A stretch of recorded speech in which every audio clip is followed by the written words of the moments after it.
या बुलेटिनमध्ये आता बघणार आहोत 25 मिनिटं 50 बातम्या. पुणे महावितरणकडून 51,000 ग्राहकांचा वीज पुरवठा खंडित करण्यात आलाय. महावितरणच्या पुणे प्रादेशिक विभागातील 5 जिल्ह्यांमध्ये घरगुती, व्यावसायिक आणि औद्योगिक ग्राहकांकडे 310 कोटी 84 लाख रुपयांची थकबाकी आहे. थकीत वीज बिलाच्या वसुलीसाठी महावितरणकडून एका महिन्यात 51,735 ग्राहकांचा वीज पुरवठा खंडित करण्यात आलाय. पुणे शहरातील विमानतळ, बाणेर आणि खराडी परिसरातील वाहतूक कोंडी कमी करण्यासाठी आजपासून वाहतुकीत तात्पुरत्या स्वरूपात बदल करण्यात येत आहेत. वाहन चालकांनी पर्यायी मार्गाचा वापर करावा असं आवाहन शहर वाहतूक शाखेचे पोलीस उपायुक्त अमोल झेंडेंनी केलंय. आरटीई प्रवेश प्रक्रियेत सोडतीद्वारे प्रवेश मिळालेल्या विद्यार्थ्यांच्या प्रवेशासाठी साधारण 24 दिवसांचा कालावधी देण्यात आलाय. पुरेसा वेळ देण्यात आल्यामुळे आणखी मुदतवाढ न देण्याचा निर्णय घेण्यात आलाय.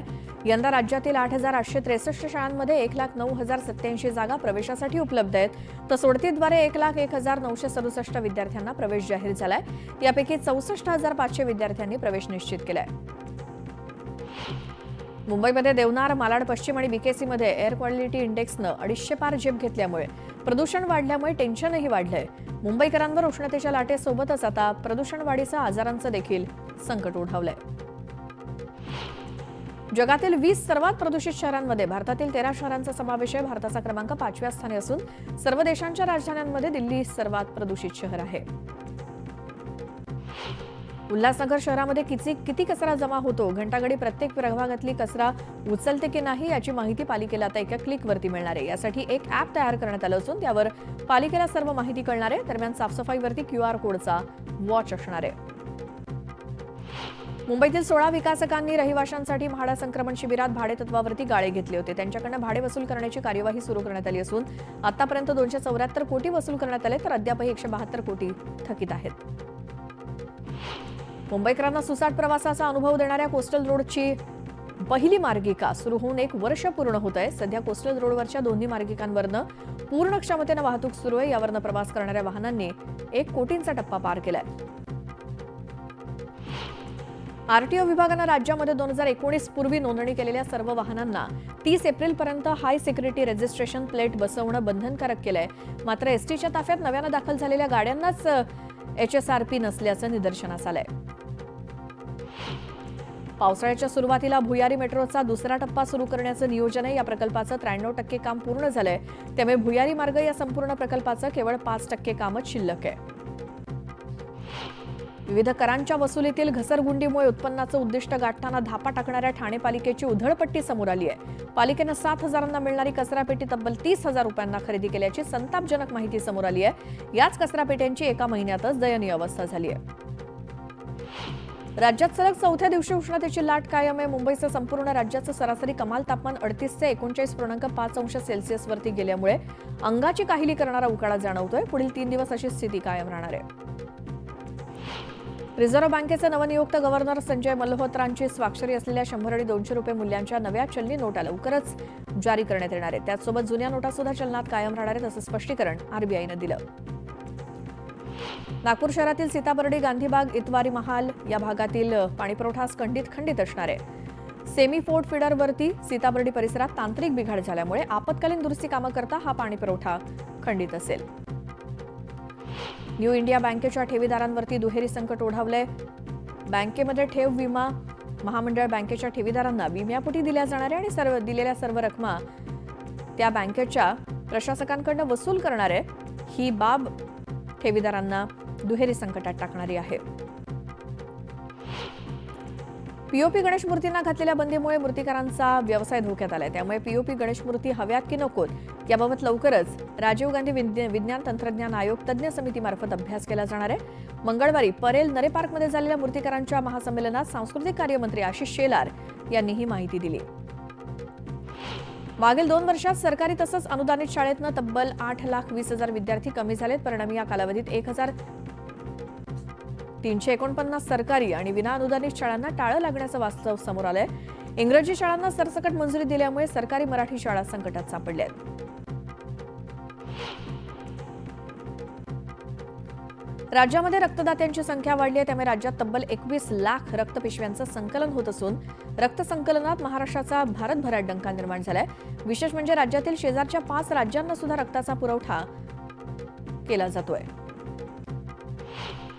महाराष्ट्रात पर्यावरणाचा ऱ्हास होऊ नये म्हणून एक गाव एक गणपती ही मोहीम राबवायला हवी अशी भूमिका पर्यावरण मंत्री पंकजा मुंडेंनी मांडली आहे. मात्र मुंबईतल्या गणेशोत्सव मंडळांना ही भूमिका मान्य नाही. एक गाव एक गणपती ही मोहीम मुंबईमध्ये शक्य होणार नाही असं समन्वय समितीनं आपल्या पत्रात म्हटलंय.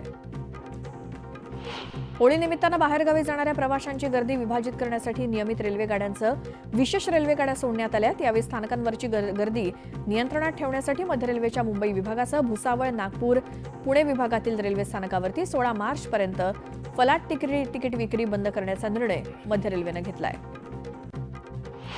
घराबाहेर ध्वज लावण्यासाठी महापालिकेची लेखी परवानगी बंधनकारक असणार आहे. लेखी परवानगीशिवाय राजकीय पक्षांचे अथवा अन्य कोणत्याही कारणास्तव सार्वजनिक किंवा गृहनिर्माण सोसायट्यांसारख्या खासगी परिसरात ध्वज, जाहिरात फलक लावता येऊ शकत नाहीत अशी भूमिका महापालिकेनं उच्च न्यायालयात मांडली.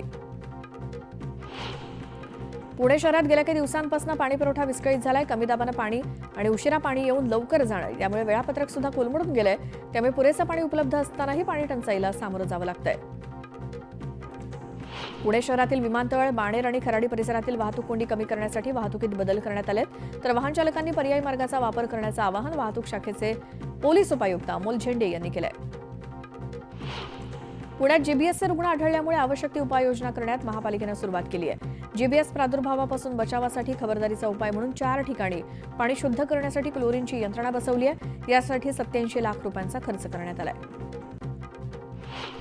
विधी महाविद्यालय, प्रभात रस्ता तसंच कर्वे रस्त्यावरील वाहतूक कोंडी सोडवण्यासाठी महत्त्वाच्या असलेल्या बालभारती ते पौडफाटा रस्ता तातडीनं तयार व्हावा यासाठी पालिका प्रशासनानं पाऊल उचलायला सुरुवात केली आहे. न्यायालयाच्या सूचनेनुसार या रस्त्याचं काम सुरू करण्यापूर्वी वनविभागाची मान्यता घेण्याची भूमिका पालिकेनं घेतली आहे.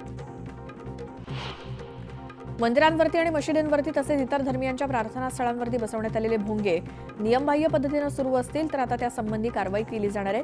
भोंग्यांच्या वेळांबाबत नियमांचं उल्लंघन झाल्यास पोलीस संबंधित व्यक्तींवरती कारवाई करणार असा थेट इशारा गृहमंत्री देवेंद्र फडणवीस यांनी दिलाय.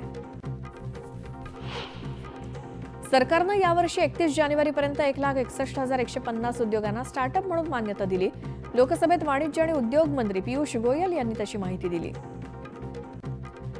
राज्यामध्ये सोसायट्यांच्या व्यावसायिक गाळ्यामध्ये बियर किंवा दारूची दुकानं सुरू करायची असतील तर यापुढे संबंधित सोसायट्यांचं ना हरकत प्रमाणपत्र घेणं बंधनकारक असणार आहे. सोसायटीच्या ना हरकत प्रमाणपत्राशिवाय राज्यामध्ये नवीन बियर शॉपी किंवा दारू दुकान सुरू करता येणार नाही अशी भूमिका उपमुख्यमंत्री अजित पवार यांनी विधानसभेत जाहीर केली. राज्य सरकारकडून क्रिमिलेअरची मर्यादा वाढवण्यासाठी केंद्र सरकारकडे शिफारस करण्यात आली आहे. ही मर्यादा 15 लाख रुपयांपर्यंत वाढवण्यासाठी शिफारस केली असल्याची माहिती मंत्री अतुल सावे यांनी दिली. महाराष्ट्र सरकारनं जन्म आणि मृत्यू प्रमाणपत्राच्या अनुषंगानं महसूल मंत्री चंद्रशेखर बावनकुळेंनी जन्म मृत्यू नोंदणी अधिनियमात बदल केलाय. बांगलादेशी आणि रोहिंग्यांना सहजासहजी उपलब्ध होणारं बनावट प्रमाणपत्र रोखण्यासाठी हा महत्त्वाचा निर्णय घेतला गेलाय. कोकणात शिमगोत्सवाची धूम सुरू आहे. देवांच्या पालख्यांसोबतच पारंपरिक खेळी खास आकर्षक ठरत आहेत. चिमुकल्यांमध्ये सुद्धा आनंदाचं वातावरण आहे. त्यांना नकटा संकासुराचं खास आकर्षण वाटतंय. रत्नागिरी जिल्ह्यातील दापोली चंद्रनगर गावातील शिमगोत्सव दरवर्षी मोठ्या प्रमाणात साजरा होतो. ग्रामदेवतांच्या पालख्या गाव भेटीसाठी गावात फिरतायत. चंद्रनगर इथले मानकरी ग्रामस्थ मोठ्या संख्येनं पालखीसोबत फिरतात.